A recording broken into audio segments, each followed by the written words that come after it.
You're right, Ben. Until this Aggie offense can move the ball consistently down the field or even hit big plays in the passing game, the A&M defense is going to have to continue to lead the way. Even with Max Johnson taking over at quarterback, the Aggies have only scored 2 offensive touchdowns in each of the past 2 games. But still, A&M heads into this big matchup tomorrow here in Starkville with Mississippi State coming off back-to-back top 15 victories. With the Bulldogs averaging over 37 points per game, A&M is going to have to bring its A game to stop the Bulldogs' air raid attack. And last year's win over the Aggies, returning starting quarterback Will Rogers lit up A&M with over 400 passing yards to go with 3 touchdowns. Of course, then defensive coordinator Mike Elko is now at Duke, and you insert DJ Durkin. Through 4 games, A&M is 10th in the nation, allowing just over 153 passing yards per contest. That's really good. And they're also tied for the top spot in the SEC, giving up just 5.2 yards per passing attempt. That seems like a great recipe for success with Mike Leach and company set to sling the ball all over the yard.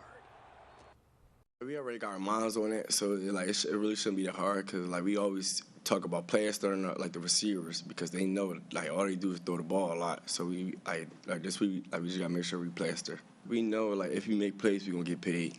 So that's pretty how it is. 3-man front or 4-man front, us as a secondary, we're gonna go out there, do what we're supposed to do, do our jobs, in the back end, we gotta just do our thing.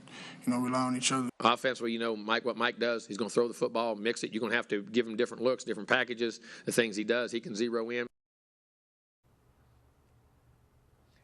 So you heard from the Aggie secondary. They are confident they can stick with Mississippi State's wide receivers, but pay attention to A&M's defensive line tomorrow. Coach Durkin has been going with a 3-man front recently. It worked okay against Arkansas, but if you don't get pressure on Rogers, you saw it last year, over 400 yards and 3 touchdowns in that victory over the Aggies. If you can't get pressure, this air raid will work. Back in 2020, here in Starkville, A&M got to the quarterback 6 times. That's a big reason they left Starkville, where they win during that COVID season. Tonight at 10 o'clock, we shift our focus to that Aggie offense and talk about what in the heck needs to go right for Johnson and company to put up more points, because I think they definitely need more than 2 touchdowns on offense tomorrow to get the job done.